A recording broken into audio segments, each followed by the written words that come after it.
écologie des étudiants ingénieurs, et je vais me concentrer sur une population particulière, celles et ceux qui ont signé le manifeste pour un réveil écologique. Donc ce manifeste étudiant pour un réveil écologique, il a été signé entre fin 2018 et début 2019, et il a rassemblé 32 000 signataires issus de plus de 400 établissements supérieurs d'enseignement. Donc c'était un manifeste où les signataires affirmaient notamment en tant que travailleurs renoncer à des offres d'emploi d'entreprises polluantes, ne mettant pas au cœur de leur projet la transition écologique, et entendaient ainsi profiter de la marge d'action dont ils bénéficient en tant qu'étudiants, afin de faire accepter à leurs employeurs de placer des logiques écologiques au cœur de leur organisation et de leurs activités.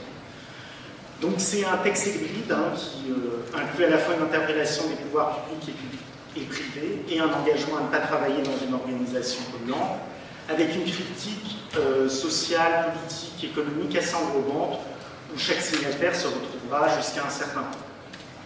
Alors, 57% des signataires sont des étudiants d'école ingénieure, alors qu'ils représentent que 8% des effectifs de l'enseignement supérieur, donc ça c'était un point intéressant, à savoir dans un contexte du mouvement des grèves pour le climat, les grandes manifestations faisaient un retour dans le répertoire des actions climatiques.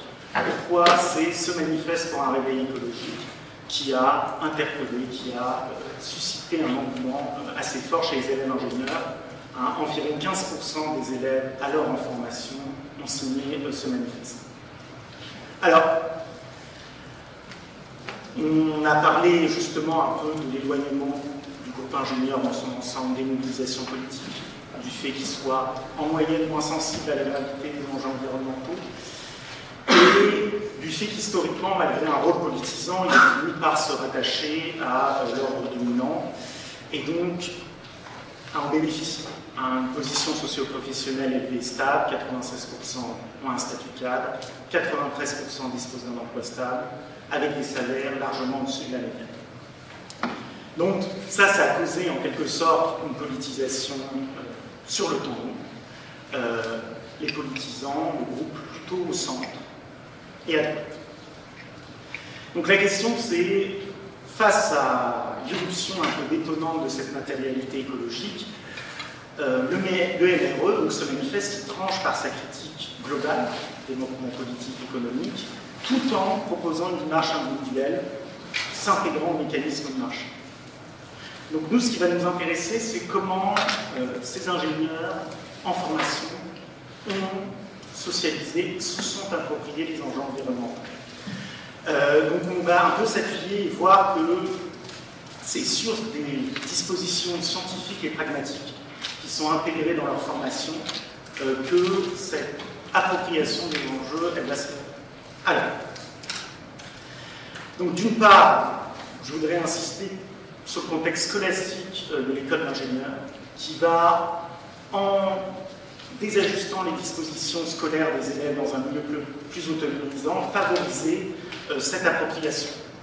Donc ça va donner lieu à une pensée pensante qui va favoriser une politisation, j'y reviendrai, extensive, dans le sens d'un rapport mobilisé à sa propre condition sociale, favorisant à la fois la conflictualité et la montée en généralité. Et donc la capacité à se problématiser, c'est important, les questions les plus concrètes dans le métier d'ingénieur. Donc je remarque une dynamique qui part de l'expérience individuelle pour socialiser les enjeux, donc cette politisation extensive, tout en insistant, et j'y reviendrai, sur les déclinaisons au sein d'un espace scolaire très hiérarchisé et avec une grande diversité d'enseignements. Donc, entre la simplification un peu d'un bloc ingénieur insensible à la politisation de la technique et les narratifs médiatiques qui mettent en avant les déserteurs, voilà, il s'agira de comprendre ces inflexions aux dynamiques majoritaires du groupe ingénieur par ces politisations ordinaires, justement liées à la préoccupation écologique. Alors, donc, une interview empirique, alors j'ai la chance d'avoir un questionnaire rempli par 1370 étudiants ingénieurs, qui a été donc, fait en 2010, donc avec des thématiques variées, notamment dans le rapport à l'environnement, mais on viendra juste sur cette population par rapport à la population d'élèves ingénieurs. Donc une surreprésentation d'élèves des écoles les plus prestigieuses, près de 40% d'échantillons, et des milieux sociaux les plus favorisés. Donc 62% à part en cas, contre justement 47% pour le reste des étudiants ingénieurs. Et enfin, également, une féminisation assez forte de l'échantillon. 45% de femmes contre 28% dans les écoles d'ingénieurs à cette même date. Plus, pour le registre qualificatif, 25 entretiens en semi-directif, 3 ans après, généralement avec des ingénieurs qui sont en emploi depuis 1 ou 2 ans. Donc, j'insiste sur justement l'environnement pivot de l'école d'ingénieurs, avec notamment 3 types de pratiques qui sont citées par les entités comme support à leur socialisation environnementale. Donc, premièrement, le suivi de la formation des conférences. Par exemple, les étudiants des NUM qui ont assisté au cours de première année obligatoire de Jancovici, ou des étudiants en école d'agronomie qui, de par leur formation, touchent à ces sujets directement. Également, l'engagement dans les associations de l'école, qui font partie intégrante de cette expérience scolaire en école d'ingénieur.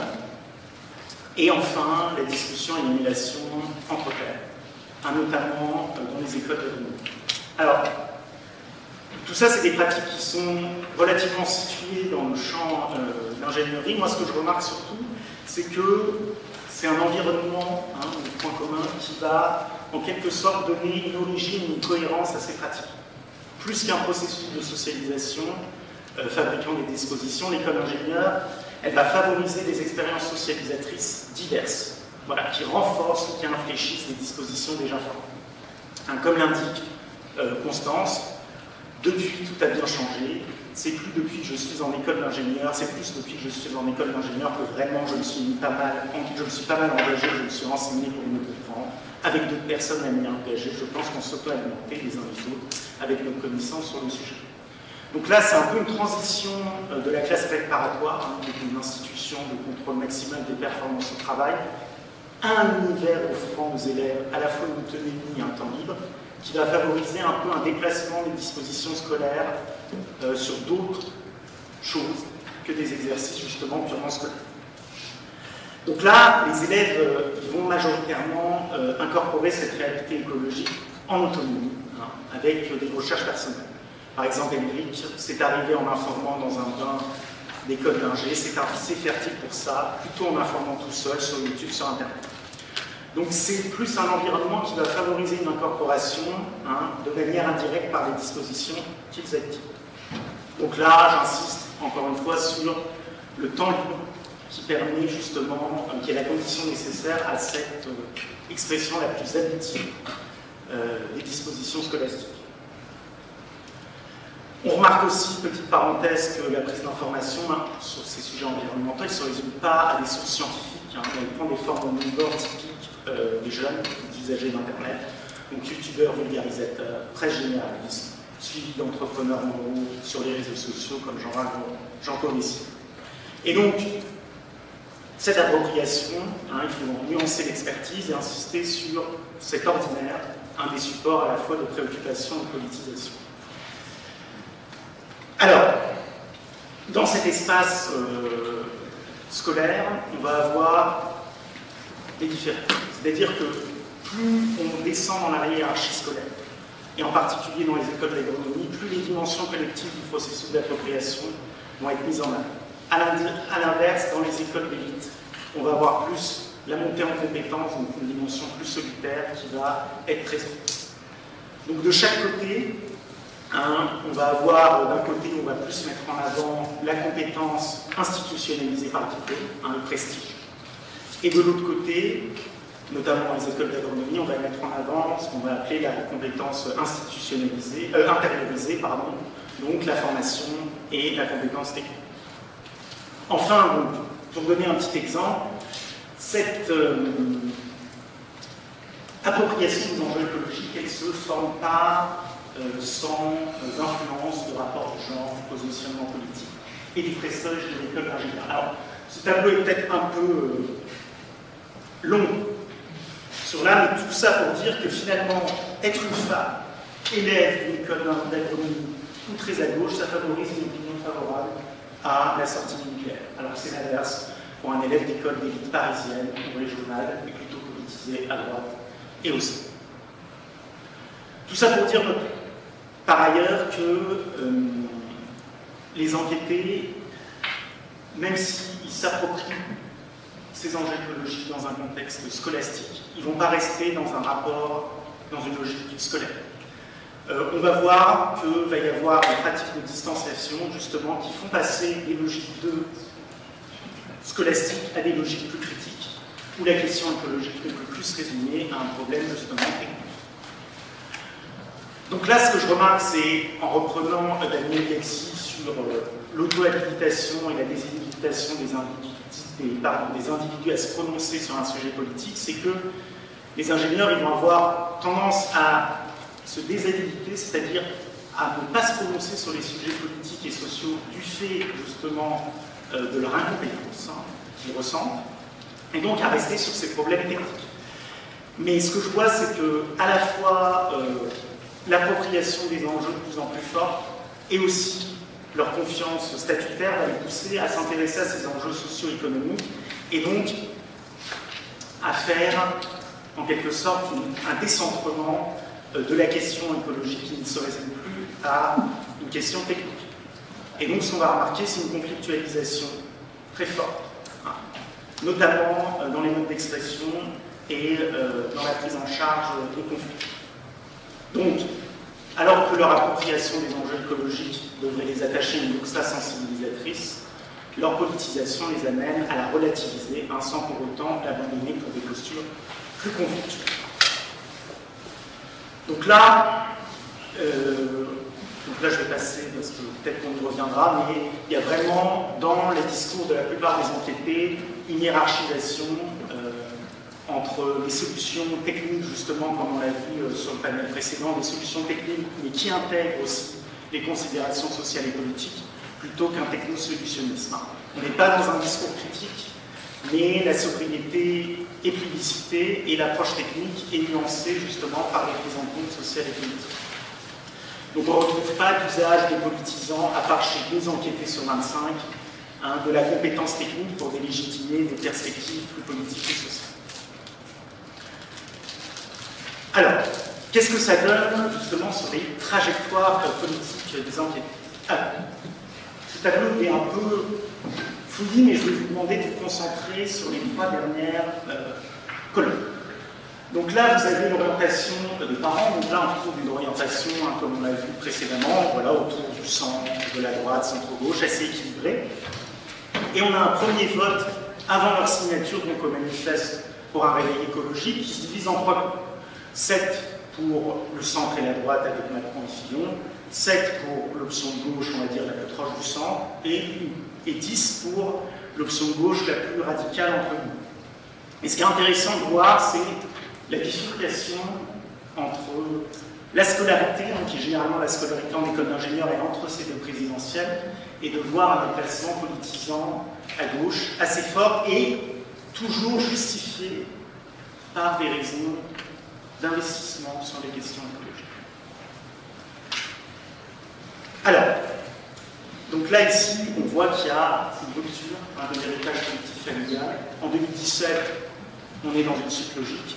En 2022, c'est plus le cas. On voit quand même une socialisation secondaire qui a pris le pas sur la socialisation primaire.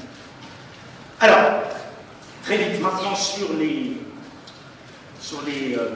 mon effectif questionnaire, j'ai voulu savoir comment était structurée la politisation, enfin l'incorporation de l'écologie par les enquêtés. Donc j'ai fait une construction d'indices. Donc à la fois sur les valeurs avec un indice d'écologie individuelle, donc plus sur des solutions techniques et libérales, et un indice d'écologie collective, plus sur des solutions, à dire, sociales et de changement sociaux. Pareil pour les pratiques individuelles, indice de renoncement, indice de consommation émergée, et enfin un indice sur l'engagement des actions collectives. Donc j'ai fait un ACP,